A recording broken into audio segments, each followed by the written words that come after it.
Welcome to a new edition of 12 Tone Warrior. And maybe the way I should have introduced this is to say, welcome me back, because I've been away for just a little over a month. I do get busy with other things in my life, and, besides things like my regular job and yard keeping and things, I try to squeeze in as many of these videos as I possibly can. However, sometimes life gets in the way, as they say, but, here I am back with more stories or keyboard lessons or musical things to discuss. People I've met, which, by the way, was my last edition or episode of this about a month back, and I want to continue that from, I talked about all the musicians and other people in the music business that I met back mostly during the 80s, also during the 90s. And so I'll continue with that. But for this one, this is going to be one of those shows that I do here that will be more on the philosophical side. It'll talk a lot, of course, about music, and it's going to be related to a lot of videos I've been watching, not just recently, but say over the past few years, of other musicians, people who are either just music fans and do album reviews, or musicians themselves who tell of their stories on the internet and how they have evolved decade by decade in the past to stay up with musical trends and stay relevant in music. So, and I want to sort of relate my story to all of that. How do I fit into all this, even if I do? So that's kind of what I want to do here. And I'm going to kind of consider this to be an episode of reckoning. That is, I'm going to, maybe I'll just call it a reckoning or a musical reckoning. And I think it's something that all musicians do from time to time. In fact, there's a Grateful Dead album called Reckoning and when that album came out, it's sort of like, it made me think of that word. What exactly does that mean? Was the band having a reckoning? And if you listen to that album, which I think is live at Radio City Music Hall in 1980, they had very acoustic, rootsy sound. It was almost like the Grateful Dead unplugged, before the unplugged era. So maybe they had a reckoning about what they wanted to do musically at that stage of their musical career. So I think we all do this, whoever we are, whether we have, explored the depths of the music industry in the past or even in the present, or if we're just, if you're someone like me who, if you're watching this, if you're watching me for the first time, I'm a keyboard player. I've been a musician for several decades, and I play in 2 different bands.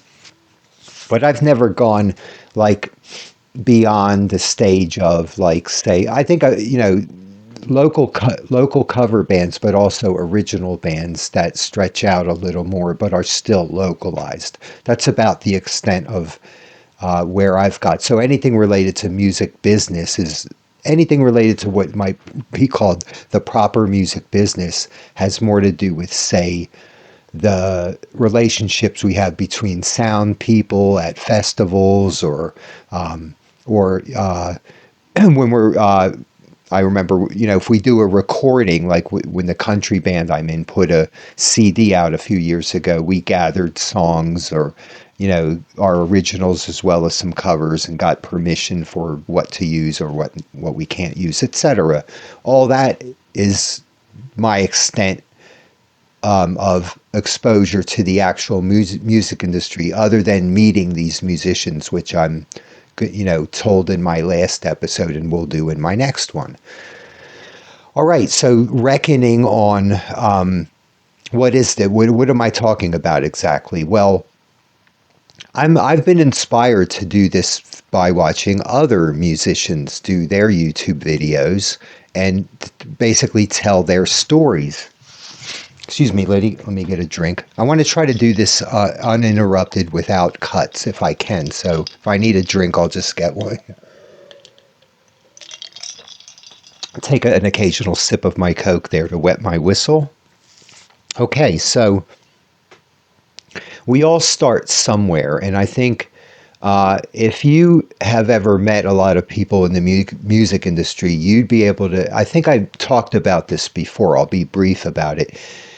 People tend to fall in these different categories from people who their parents were musicians or their parents had a very strong interest in music and the children, that is the people I'm talking about, the people who became musicians, grew up on it. It was just they were just weaned on it. And then there's a second category of people who are sort of like semi-serious but really good players, and they want to get out there and do something. And it may end up you only get to be like a local person, a local hero, or whatever. And then there's the area of music. People who have their parents or whatever were never musicians, and maybe their parents didn't even have a super strong interest in music, but the person did, the child, and eventually got into music kind of from the bottom up. Maybe that this person had lessons or whatever. So in my case, I did have lessons from an early childhood, on the accordion, and that's how I learned to play the keyboard. I eventually translated that to piano and other keyboards, and that's how I got going. So yeah, I myself had to do a kind of cold start, other than having being able to already read and write music from an early age. And so I had to kind of explore my own path and meet who I could meet, get into what I could get into to make this work. And as I well, first, before I even get more into just me and my particular story, I want to talk a little bit about why I think about this musical reckoning thing, and why I go through it and other musicians do, and who these other musicians who have inspired me to do these kind of videos, especially these philosophical ones. So, on the musician side, that is to say, I'm going to talk about people who are musicians, and they do their thing on the internet, and whether it is to support the music that they play, or they're trying to turn what they have done in the past, either as musicians, producers, or whatever, into a YouTube channel that you watch. Basically, that would be their new business, so as I watch videos from musicians, so let me mention a few that have inspired me. Um, One of the musicians YouTube channels I like to watch a lot is this guy, Bad Brad. He calls himself. I think his name is Brad Henderson, and he's a guitarist, and he's a really good guitarist. And his main claim to fame was his. He used to do a lot of gigging back in the 80s and 90s on the Sunset Strip in Los Angeles. Later, he moved to Nashville. So he talks about how he retooled his career over time. And he has a lot of interesting stories to tell about it in his very kind of smoky cigarette kind of breath,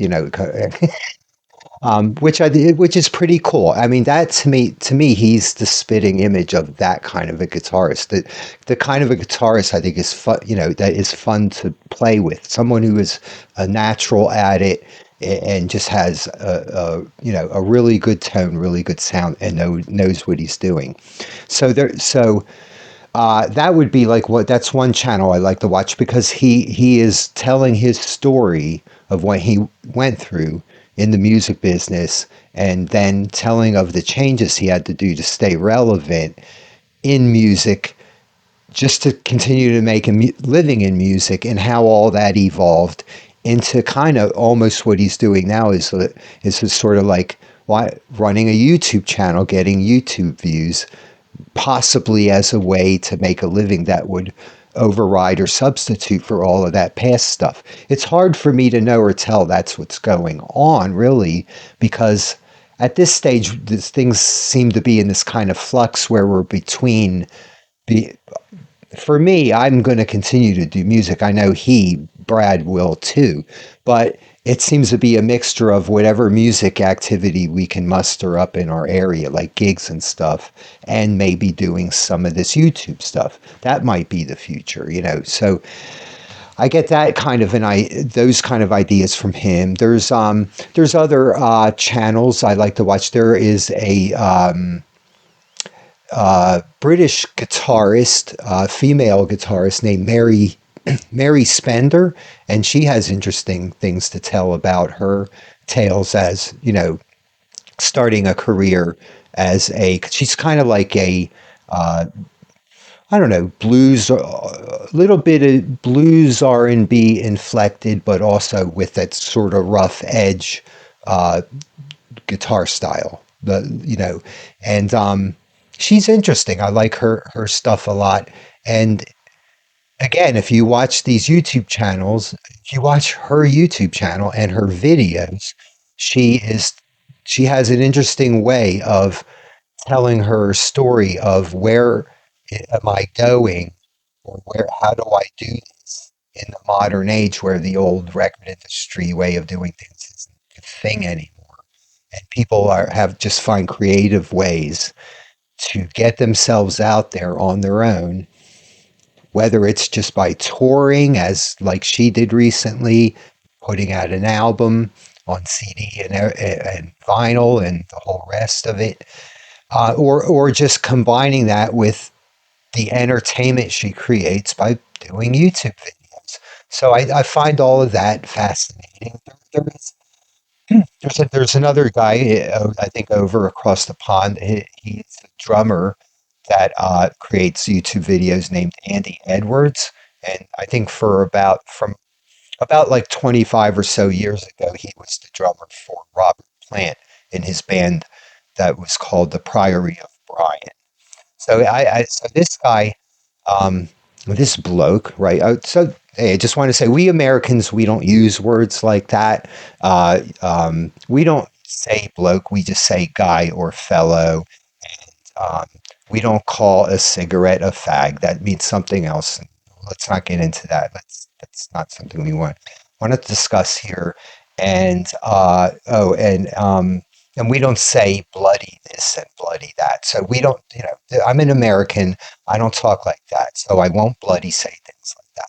But in any case, I like this guy, Andy Edwards, because he combines a lot of interesting humor and things with his this deep discussions of not, I mean, all kinds of things from album reviews, discussions, especially about prog and fusion, which has always been kind of my thing growing up. I loved all that music back in the 70s and into the 80s.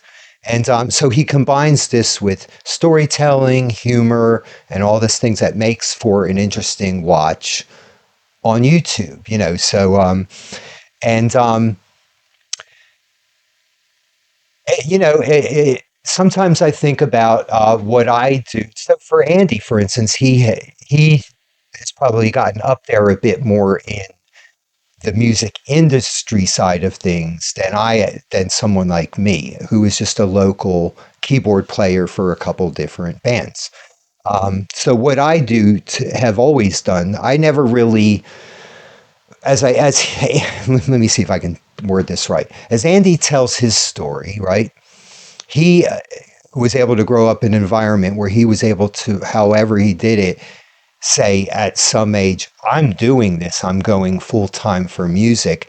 And the environment in which I grew up in, it's not so much the environment, it's also the person, but there's also environmental pressures of where you grew up, the kind of family you grew up in, whether it was a musical family or not, whether they would be tolerant and wishful of your desires to do something like music as a living, and so on. So I never came from a framework where the regular, like normie working world wasn't going to be my experience. I already was kind of locked in. Like right after high school, it was like I went right into community college and figured I was going to have to do something like accounting or engineering, and all of that stuff. And so before I even really got into music, trying to be like a local musician, I was already kind of locked into the so-called normie world of work.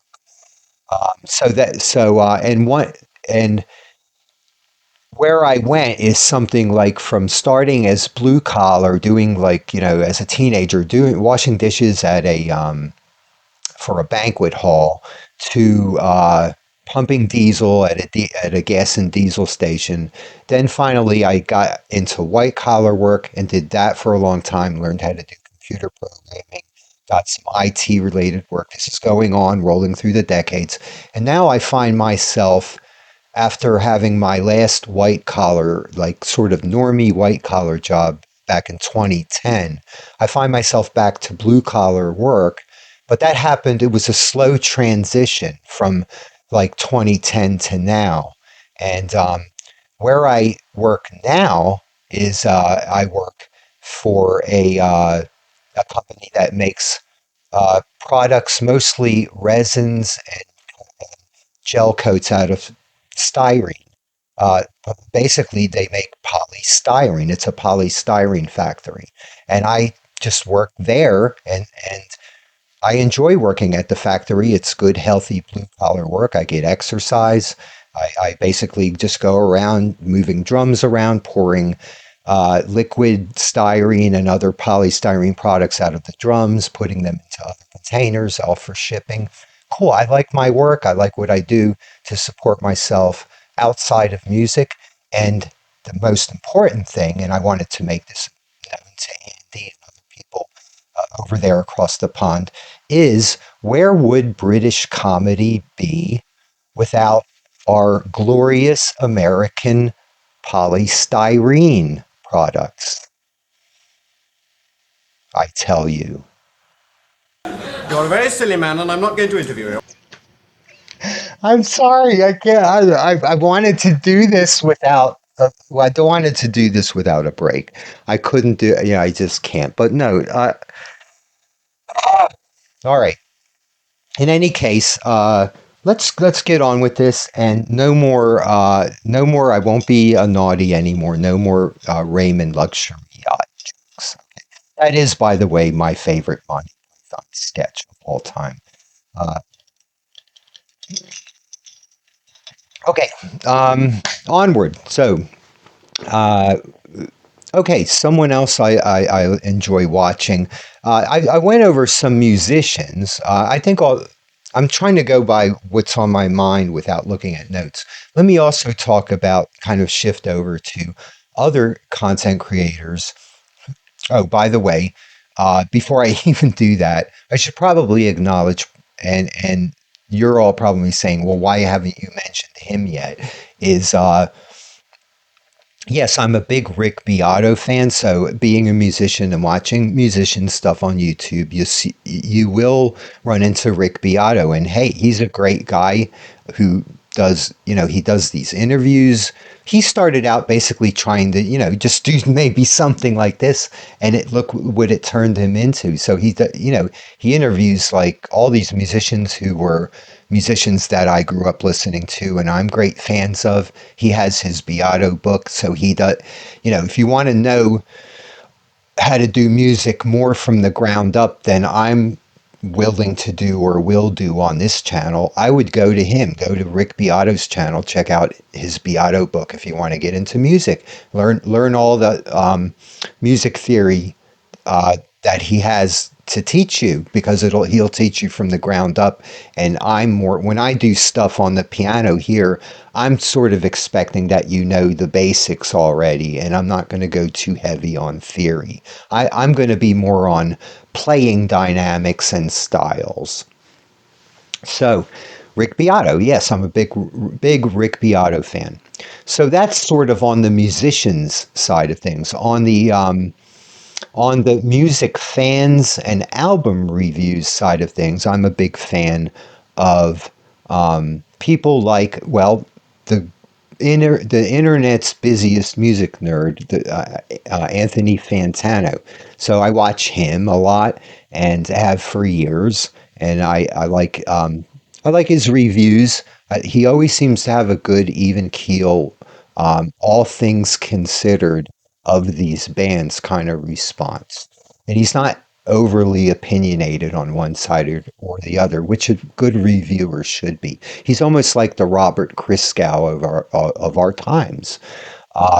So he puts out interesting content. I enjoy the again over across the pond, the album review guy. I think it's Classic Album Review, CAR. That bloke, right? I like his channel a lot. I like the way he's a little more opinionated, and is gets in more into. He's a little more like me in that I think he comes from a very somewhat prog heavy background, but also extremely appreciative of regular classic rock, which I think is really his main thing.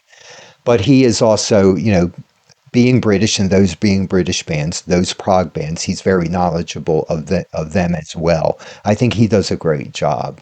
I enjoy his stuff. Back here in the States, some newcomers like who have been around for a few years. Someone who I enjoy a lot is Abigail DeVoe. She does a channel called Vinyl Mondays, and she does album reviews. And I like her style and the type of music she reviews. She has a huge album collection of albums that she buys, and collects, and that people have sent her. And I think she's a fellow New Englander, and she visits a record shop in Northampton, Mass, that I used to go to a lot. Back when I put my first CD out, I put it in that store. It's called a store there called Turn It Up. I remember it fondly. I'm glad it's still around because I haven't. Excuse me, I have to go let my cat out of the door. Can you just pardon me for a moment? Okay, sorry about that. I knew I wasn't going to be able to do this completely interruption free. But in any case, Abigail DeVoe, Vinyl Mondays. The music that she reviews there's a lot of 60s and 60s psychedelia in her vinyl collection that she likes to review. Really classic rock, but heavy on the psychedelia, and the way she presents herself in her wardrobes and everything. I like the way she matches herself. She puts her face into album covers and things like that in interesting ways, which I think are funny and fun. She's fun to watch, and yeah, I like her. I like what she does there on that channel, Vinyl Mondays. I don't have too many more. I mean, I'm not going to mention them all. I would say the ones I've mentioned already, I'll put links to their channels on here, just so you can check them out. And I, like I said, all a lot of the album review channels. I think a lot of those people are musicians too. But because a lot of times you see like they have a guitar up on their wall, or they have an amp over here or something. You can tell that a lot of the album review people are also musicians, but they decided to make their channel. They decided to make their channel about records and reviewing them rather than about, talking about themselves as musicians. I can remember. Oh, here's one more I like. Darren Locke. He's another another bloke who does album review stuff, and this guy is pretty. There, I corrected myself. I said guy, not bloke. This guy is pretty prog heavy on his review on the albums he stuff. In fact, I think from years ago, that's mainly just about what he was doing. It was prog reviews, but I think he has. his taste, I think, varies enough to appreciate really good classic rock as well as prog. Um, so there we go. Now, how does all this relate to me? Like, why am I, what am I talking about here? Well, I like to relate my story to how I made changes in order to get back into music, because really, I love music and I love playing it. And the thing is that, to me, the most fun to do is going out and playing live in front of people. To me, nothing else, including studio work, making YouTube videos, doing rehearsals, anything else substitutes for that. That's like the golden mark. That's the golden goose. That's what we musicians really thrive on, whether we're making money or big money at this or not, or whether we're famous or well known or not. The main driver is the music. We love to play it. We like to play it well. We like to have people dancing to it and having a good time. So, for instance, last night with Sheep Dip, this band, we had a great few sets of music at our normal digs called the Toll Booth Tavern in Francistown, New Hampshire. And people were dancing, having a great time. And I love just being there on the keyboard, pumping out rhythm, Wurlitzer electric piano parts, while the rest of the band is pumping away on some uh, dance tune, and I'm looking out and everyone's having a good time. Nothing satisfies me more as a musician than that. It's as good or even better than when it's my solo spot, like on Green Eyed Lady or uh, Black Magic Woman, or whatever tune that features keyboard, the way it is by Bruce Hornsby. My little areas that highlight or cameo me, um, it's just these other things where you're just sitting there in the background pumping out your rhythm parts, but people are having fun in the audience. It's as good or better of a experience as a musician. That is just where the energy is, and when that energy feeds back to the musicians, who then are inspired to play well, play better, play funky, get funkier, play groovier. Um, so, uh, all right. So let me sort of adjust my mind here to keep this train of thought going. Um, so we find ourselves having to change from time to time as the circumstances around us change. So I think back to when I was mostly trying to really get into the music business in a serious way, but only doing it from coming from the normie working world that I talked about, was when I was like hanging around New Brunswick, New Jersey in the mid 80s, trying to form bands there, getting involved with bands and all that stuff. By the time I passed out of that period, where I was now moving into being married, having a kid, and this was the early 90s. And at that point, I sort of dropped all the music stuff. Um, was it, I mean, it's family pressures. It wasn't, I was still gigging actually as that family started, but when we moved to a different town, I lost all my music contacts. And so basically, I decided this was the first time in my life where I stopped doing music. So a lot of these music channels that I watch, excuse me, I'm adjusting my mic here. A lot of these music channels that I watch, people talk about, I'm thinking of another guy. Is his name James? There's a guy who talks about, he moved to Ireland and he does, I'm going to throw his link in here too. When I'm done with this, I'll look him up. I forget his last name, but he moved to Northern Ireland a little while ago. He was doing music in the States for a long time. And he talks about when he, quit music, or might be quitting music now, or when he did it in the past. And I have that similar story of when because I wasn't someone firmly committed to do, it's got to be music and it's going to be music for a living. Someone like, say, Andy Edwards, I would find myself like, oh, I'm not doing music now. I'm doing something else. I'm more concentrated on my regular job and the family I'm raising, and music is for fun whenever I can do it. In fact, I think back then, the town we moved to was Boulder, Colorado. That my wife and I, we had our first child out there, or brought our first child there, who was a year old. My daughter Hetty. Um, we joined a church, and I would go bring my chord keyboard left over from my days of gigging in the 80s. I would bring it in and play it for church. They would let me do little opening and closing things that people walk in and out, but I wasn't the main music of the church, if that makes any sense. And it wasn't one of these Christian like rock band mega churches. It wasn't anything like that. Anyway, I don't want to sidetrack too much on that. I want to stay on the music path.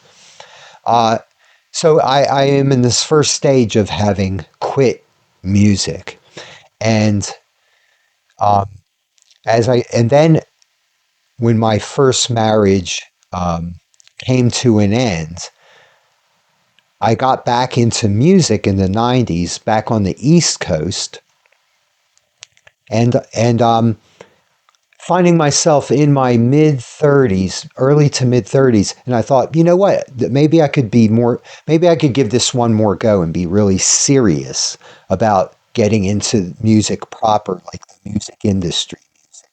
And so when I joined Zen Cats, a kind of local band in Amherst, Massachusetts, back in the early 90s, and we were making an album and we were gigging locally.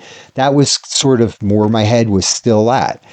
But yet my real life in music was still doing local gigs. At least we have a CD to show off or whatever, or to hand out or to sell during gigs and everything. But it was still always just that kind of same experience, other than the fact that now I had some studio experience being in the studio. So that was kind of a step up for me. At the end of all that run with Zen Cats, and then me putting out a solo album in the late 90s, I again quit music right around 2000, 2001. When I put my second album out, which I recorded in my home studio in 2002, that was about the end of it. And then I just quit music for a while and was only doing jazz piano with friends that coworkers at the job I had back in the aughts, like back around between 2002 and 2010. And that was what I did for fun for music. And now I was in a new relationship, which turned into my current marriage. And when we moved, due to work circumstances, to a new town in Massachusetts, which is the one I live in now, I'm somewhere in north central Mass, close to the New Hampshire border. I decided, you know what? I no longer, that was when I had my last normie office job. We moved away from the Pioneer Valley area of Massachusetts and moved more eastward into what people here sort of lefties like to call the Dragon area, of like dragons be living here area of Massachusetts, which, to tell you the truth, when it came to me getting back into music, when I moved to this north central area of Massachusetts, and I put out ads to go, you know what? I have a music education, damn it. I went to Rutgers. I'm going to do this.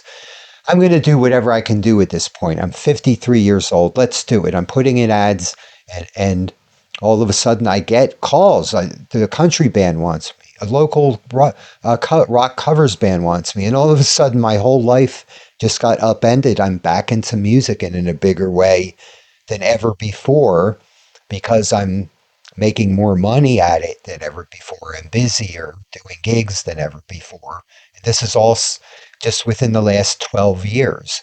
So, that was a big change for me, and it got me, basically I've just been gigging locally here in the northeast of, the United States for the last 12 years with a couple different bands. I settled basically since 2017. It's been these two bands, Sheep Dip and Michael David, which was for a while called the Michael David Project. And when I joined them, they were actually called the Help Wanted Band. But in any case, a country band that gets lots of big stage gigs, like the Hampton Seashell on Hampton Beach, New Hampshire, and they get that kind of gig. Lots of fairs. We're going to be doing the Deerfield Fair again later this year in Deerfield, New Hampshire. So, and then all the local gigs I get do with Sheep Dip. So it's just turned my life back on. It's turned my musical life back on. And this is sort of my story I'm never going to be at the age now of nearly 65. Anyone related to anything big going on in the music industry, I'm just someone having fun playing music. And what I am doing here in front of you, if I've bored you long enough with my story, is just kind of relating all of this, all of the stuff that I watch on YouTube and how I feel about it, and I guess maybe I should close this out by talking about, would anyone have to is a situation you're in if you're a musician? Do you feel like you have to change or upend things or evolve into something new? Or is what you're doing just fine? And for me, I feel at least pretty sure and secure in doing my current thing as the way I'm doing it, not having to change very much at all, because for me, the main thing I like is the live experience, the experience of going out and playing live. And whatever I have to do, wherever that creates a financial shortfall, I make up for it with the polystyrene nose. Well, or things that the raw materials that I transfer at my job to make those noses. That will cover the rest. So I hope you've enjoyed this video. I will get back to talking about musicians that I've met back in the late 80s and early 90s on the next video. That will be, the part 2 of that. And go ahead and like and subscribe if you want to. I hope you will. And hit that thumbs up button at least. And I'll see you on the next one. It's polystyrene. Give me my nose back. You can collect it at reception. Now go away.